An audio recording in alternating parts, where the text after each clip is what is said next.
The desert stretched endlessly in every direction. Its crimson sand whipped into dancing devils by winds that howled across the barren. Surface of Kilo 7. Lieutenant Vara of the Galactic Coalition stumbled, her forelegs struggling to maintain purchase on the shifting dunes.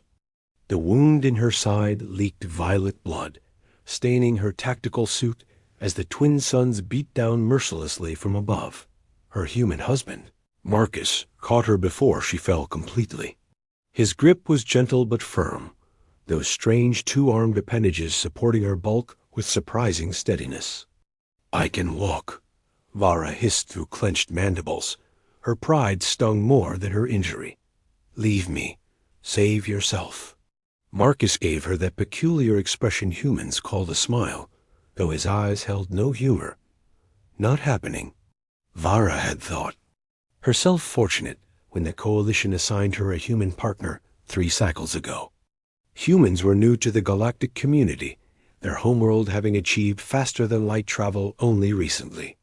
They were weak by galactic standards, their biology laughably fragile. No exoskeleton, no redundant organs, no natural weapons beyond blunt teeth and soft fists. Their stamina was average at best, their strength unremarkable, but they were clever, and Marcus had proven himself intelligent and resourceful during their missions together, when he had courted her with his awkward attempts at understanding. Colothian customs, she had found his determination endearing. When he had asked for her hand in the human tradition of marriage, she had accepted, thinking herself the protector in their partnership. Now, as their transport lay in ruins 5 miles behind them, and the enemy patrol searched the wastes for survivors, Vara realized how foolish her assumptions had been. "The emergency beacon is damaged," Marcus said, checking the device clipped to his belt. "We need to reach the extraction point at the canyon. That is where they will look for us." "That is over 100 miles from here," Vara said, her translator. Chip rendering her clicks and whistles into standard galactic speech. "I cannot make that journey injured. You must go without me. Then I will carry you." Vara would have laughed if breathing did not hurt so much. Marcus weighed perhaps 180 pounds, lean and wiry by human standards. She massed nearly 300 pounds, her Colothian frame built for the heavy gravity of her homeworld. The mathematics were absurd. "You cannot possibly," Marcus was already moving, shifting her weight across his shoulders in a configuration he called a fireman carry. Vara felt the world tilt as he stood, her bulk settled across his back, and then he began to walk. The first mile was agony for Vara, though not from her wound. Her pride screamed at the indignity of being carried like cargo, at the wrongness of her human husband bearing her weight when it should have been the reverse. She had always been the strong one, the warrior, the protector. Marcus was the thinker, the planner, the one she shielded from danger. But Marcus walked steadily onward, his breathing controlled, his pace measured. He did not complain. He did not slow back by the 5th mile. Vara's protests had faded. Marcus had stopped to give her water from his canteen and to check her wound, applying fresh sealant from their limited medical supplies. His hands were steady despite the hours of exertion. When he lifted her again, she noticed the way his muscles bunched and flexed, the tendons standing out on his neck, but still he did not falter. "Why do you do this?" she asked quietly. "Because you are my wife," Marcus replied simply. "Because I love you. Because that is what humans do." The twin suns crossed the sky as Marcus walked. 10 miles, 20, 30. Vara drifted in and out of consciousness, fever from her wound making her thoughts hazy. In her lucid moments, she watched the sand pass beneath them in an endless scroll, watched the shadows lengthen and shift, watched her husband refuse to stop. When night fell and the temperature plummeted, Marcus finally set her down. He erected their emergency shelter with practiced efficiency, settled her inside, and gave her more water and ration bars. Only then did Vara see the toll the journey had taken. His shoulders were raw beneath his shirt where her weight had pressed. His legs trembled with exhaustion. Blisters had formed on his feet, bursting and bleeding through his boots. "You are injured," Vara said, reaching for him with one of her 4 arms.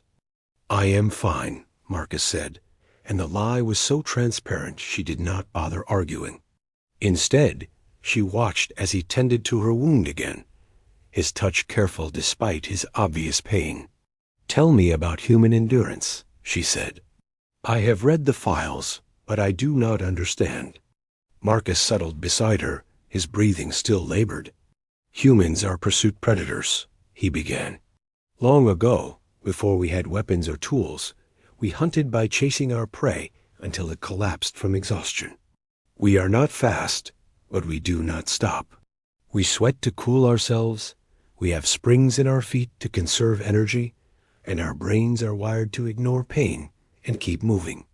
"But why?" Vara asked. "What evolutionary pressure created such a trait?" "Because sometimes survival means refusing to quit," Marcus said. "Because sometimes the only way forward is to keep putting one foot in front of the other, no matter how much it hurts." He was asleep within minutes, his body finally surrendering to exhaustion. Vara lay awake, her translator chip processing.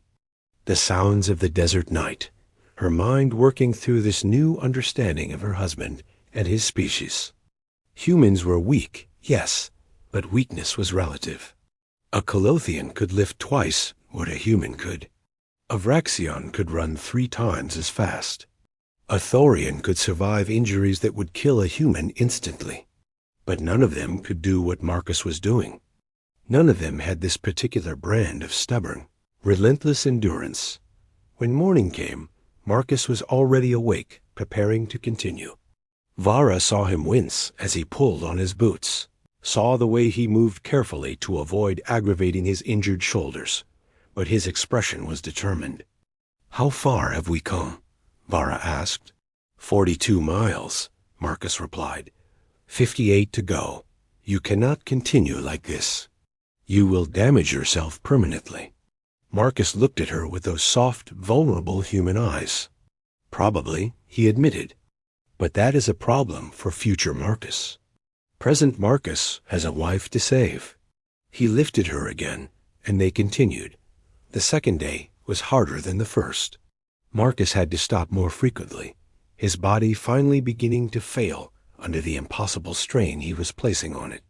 But each time Vara thought he might finally admit defeat, he would drink some water, adjust her weight, and start walking again.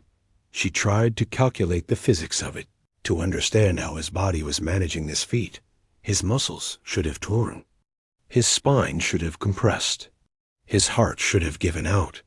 But humans, she was learning, were not built to optimal specifications. They were built to spite the universe itself. By the 3rd day, Marcus was barely conscious, moving on pure instinct and willpower. Vara had tried to insist he leave her, had begged him to save himself, but he either did not hear her or chose not to listen. His feet moved in an endless rhythm, step after step, mile after mile, when they crested the final dune and saw the canyon. Sprawling below them, Vara felt Marcus sag with relief.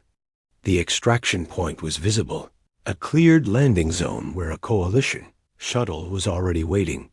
Marcus took 3 more steps and collapsed. The medical team reached them within minutes. They loaded Vara onto a stretcher, but she refused to go until they attended to Marcus first. The medics, a mixture of species who had seen many things, looked at the human with something approaching awe. "He carried you the entire way?" the doctor asked, a multi-eyed creature whose name Vara could not pronounce. 100 miles, Vara confirmed. He did not stop. The doctor examined Marcus, running scans and administering treatments. Severe dehydration. Muscle damage throughout his legs and back. Compression fractures in 3 vertebrae. Both shoulders partially dislocated. 2nd and 3rd degree burns on his feet. Malnutrition. Exhaustion beyond anything I have seen. The doctor paused.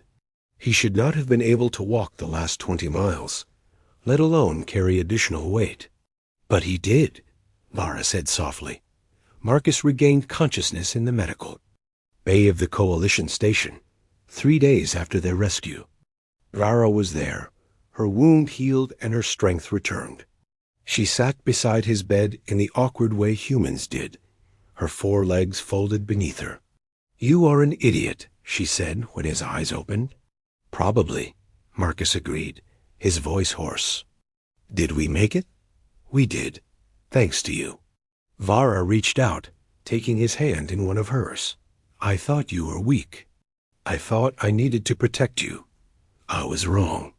Marcus managed a weak smile. "I am weak. Any Colothian could have carried you that distance with less effort." "No," Vara said firmly. "Any Colothian would have had the strength, yes. But they would have stopped when it became difficult. They would have calculated the odds and made the logical choice to save themselves.